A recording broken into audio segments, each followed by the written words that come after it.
First part से continue करते हुए हम अब आगे पढ़ते हैं। In the 15th century, Antwerp, a master blacksmith called the Quinston Metsis fell in love with the painter's daughter. The father would not accept a son-in-law in such a profession, so Quinston sneaked into the painter's studio and painted a fly on his latest panel with such delicate realism that the master tried to swat it away before he realized what had happened. Quinston was immediately admitted as an apprentice into the studio. He married his beloved and went on to become one of the most famous painters of his age.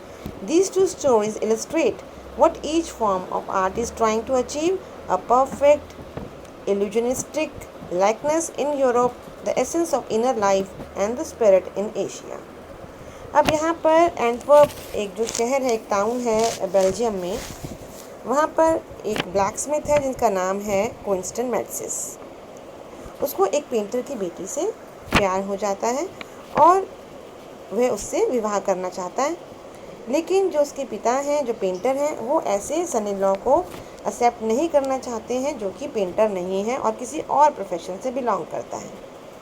तो यहाँ पर क्विंस्टन चुपचाप से, चोरी से painter के studio में enter करते हैं और जहाँ पर वो पेंटिंग बनाने वाले हैं उस पैनल में, वहाँ पर जाकर चुपके से एक फ्लाई को पेंट करके आ जाते हैं, एक मक्खी को पेंट करके आ जाते हैं।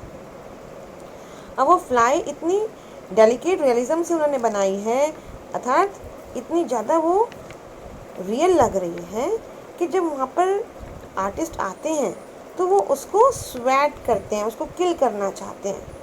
इससे पहले कि वो समझ पाते कि ये तो पेंटिंग है, उनको समझ में आ जाता है कि कितनी डेलिकेट रियलिज्म से बनाई गई है। और उसी समय वो बिना समय गंवाए वो क्विंस्टन को अपना अप्रेंटिस बना लेते हैं, अपनी ट्रेनिंग में ले लेते हैं, उसको एक्सेप्ट करते हैं एज अपनी ट्रेनी और उसको ट्रेनिंग देते हैं और वो फिर अपनी इरा की, अपने समय के सबसे अच्छे आर्टिस्ट साबित होते हैं। तो ये दो कहानियाँ, पहली वाली कहानी जो आपने आपको बताई, जिसमें जो आर्टिस्ट ने एक पेंटिंग बनाई, जो पेंटर थे वो डियोजी, उन्होंने कैसे एम्परर के लिए एक पेंट किया था वॉल को, पैलेस वॉल को। और एक ये कहानी जिसमें एक फ्लाई बनाई गई जो कितनी रियलिस्टिक लग रही थी। आप देखिए दोनों कहानियों में कंपैरिजन किया गया है। जो फर्स्ट जो आर्ट ऑफ पीस है वो है चाइनीज़ आर्ट ऑफ पीस, ठीक है, चाइनीज़ थिंकिंग है उसमें। और जो सेकंड आप कंपेयर कर रहे हैं वो है वेस्टर्न पेंटिंग से। तो दोनों में फोकस, यह कंपैरिजन आपसे हमेशा एग्जाम में पूछा भी जाता है कि वेस्टर्न पेंटिंग जो है वो फोकस करती है कि चीज़ कितनी ज़्यादा रियलिस्टिक लग रही है, ठीक है, उसमें 3D इफेक्ट कितना है। जबकि जो चाइनीज़ पेंटिंग का जो मेन फोकस क्या है कि पेंटिंग की इनर सेंस को समझना, जो पेंटर क्या कहना चाहता है, ठीक है, उसकी एसेंस क्या है, उसकी इनर लाइफ को समझना, उसको फील करना, पेंटिंग को फील करना, आर्टिस्ट ने किस भावना से उसको बनाया उसको फील करना, ये दोनों में कंपैरिजन आप कर सकते हैं। In the Chinese story the European commissions a painting and appreciates its outer appearance. Chinese painting में उस एम्परर था वो सिर्फ उसकी आउटर अपीयरेंस को अप्रिशिएट कर रहा था, कितनी सुंदर है, उसको देखकर खुश हो रहा था। लेकिन वहाँ पर जो आर्टिस्ट है वो उसको कहता है कि चलिए मैं आपको दिखाता हूँ, और वो अपने तरीके से उसको समझाने की कोशिश करता है, ठीक है।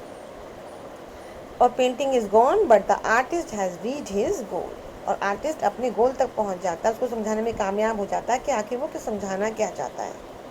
A classical Chinese landscape is not meant to reproduce an actual view, वो सिर्फ एक्चुअल व्यू नहीं दिखाना चाहता था कि लैंडस्केप क्या है, as would a western figurative painting, जो कि वेस्टर्न फिगरेटिव पेंटिंग दिखाना चाहती है कि जो आर्टिस्ट ने देखा वो वही व्यू पॉइंट देखने वाले को, व्यूअर को दिखाना चाहती है। Whereas the European painter wants you to borrow his eyes and look at a particular landscape exactly as he saw it from a specific angle, जिस एंगल से उसने देखा उसी एंगल से वो दिखाना चाहते हैं। The Chinese painter does not choose a single viewpoint, वो ये नहीं चाहता कि जिस नज़रिए से मैंने देखा देखने वाला भी उसी नज़रिए से देखे उसको. His landscape is only a real one and you can enter it from any point, then travel in it. The artist creates a path for your eyes to travel up and down, then back again in a leisurely movement. This is even more true in the case of horizontal scroll, in which the action of slowly opening one section of the painting, then rolling it up, move to the other, adds a dimension of time which is unknown in any other form of painting. It also requires the active participation of the viewer who decides at what pace he will travel through the painting. तो यहाँ पर जो देखने वाला viewer है वो अपनी pace से पेंटिंग को देखे और वो ये डिसाइड करे कि किस तरह से उसको ट्रैवल करना है उस पेंटिंग में, अप एंड डाउन, ठीक है, राइट एंड लेफ्ट, और उसको टाइम डायमेंशंस को भी क्रॉस करना है. Who decides what pace he will travel through the painting? A participation which is physical. उसका participation कैसा होना चाहिए? Not only physical but also mental. The Chinese painter does not want you to borrow his eyes. Chinese painter ये नहीं चाहता कि आप उसी एंगल से देखें जैसे कि वो खुद देख रहा है, but he wants you to enter his mind. वो तुम उसके माइंड को भी पढ़ो, उसको फील भी करो जैसे उसने जिस फीलिंग से उसने वो पेंटिंग को बनाया है. The landscape is an inner one, a spiritual and a conceptual space. The concept is expressed as a shanshui, literally mountain water, which used together represents the word landscape. More than two elements of an image, these represents two complementary poles reflecting the Taoist view of the universe. The mountain is yang, reaching vertically towards heaven, stable, warm and dry in the sun, while the water is yin, horizontal and resting on the earth, fluid, moist and cool. यहाँ पर जो concept है शेंशुई का बताया गया है, जिसका अर्थ है, जिसका लिटरली मीनिंग है माउंटेन वाटर, ठीक है, यानी कि लैंडस्केप. इसमें दो चीज़ें, अब दो इमेज है. एक है माउंटेन जो कि छूना चाहता है पैराडाइज को, आकाश को, हेवन को. तो और नीचे क्या है, इसे माउंटेन को कहा गया है चाइनीज़ में yang, which wants to reach vertically towards heaven. और जो नीचे है वो है रिवर, जिसे बोला गया है यिन, ठीक है, जो कि अर्थ पर रेस्ट कर रही है, और हॉरिजॉन्टल है, कूल है. तो दोनों ही क्या है, एक दूसरे को सपोर्ट कर रहे हैं, ठीक है, कॉम्प्लीमेंट्री सपोर्ट कर रहे हैं.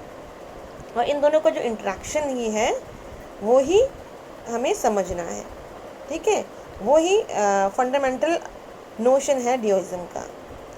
अब आप ये देखिए, जो बीच में जो हिस्सा रह जाता है वो अक्सर वॉइड है, ये खालीपन है, ठीक है. जैसे हम यहाँ पर एग्जांपल बहुत अच्छे से दिया गया है, उसको रिलेट किया गया है प्राणायाम के साथ, जो यौगिक प्रैक्टिस है जिसमें प्राणायाम करते हैं, breathe in then breathe out, लेकिन बीच में हम कुछ समय के लिए रुक जाते हैं, रिटेन करते हैं. और वो रिटेन करना, बीच में रुकना ही बहुत इंपॉर्टेंट है, जिसमें हम मेडिटेशन किया जाता है. वो मेडिटेशन जो मिडिल वॉइड है वो बहुत ही एसेंशियल है, जिसके बिना कुछ भी संभव नहीं है. Hence the importance of the white unpainted space in Chinese landscape, जो कि इम्पोर्टेंस दी जाती है चाइनीज़ लैंडस्केप में भी, जो बीच का जो वाइट हिस्सा है जो कि वॉइड है. This is also where man finds a fundamental role in that space between heaven and the earth. यहीं पर मैन का इम्पोर्टेंट रोल हो जाता है जो कि हेवन और अर्थ के बीच में है. He becomes the conduit of the communication between both poles of the universe. His presence is essential even if it is only suggested, far from being lost or oppressed by the lofty peaks. He is in the Francois Cheng's wonderful expression, the eye of the landscape. तो यहाँ पर जो man है वो बहुत ही important है, जो कि अर्थ और हेवन के बीच में है, और जिसे क्या कहा गया है, लैंडस्केप की आई. और यही एक कम्युनिकेशन का मीडियम है, ठीक है, ये अर्थ और हेवन के बीच का एक मीडियम है, कम्युनिकेशन मीडियम है, ठीक है. अगर मैन की आइज़ नहीं है तो वो उस खूबसूरती को नहीं देख सकता है. तो यहाँ पर मैन को बहुत ही इम्पोर्टेंट बताया गया है. He finds a fundamental role between the heaven and the earth. ठीक है। He becomes the conduit of the communication between both poles of the universe. वो यूनिवर्स के दो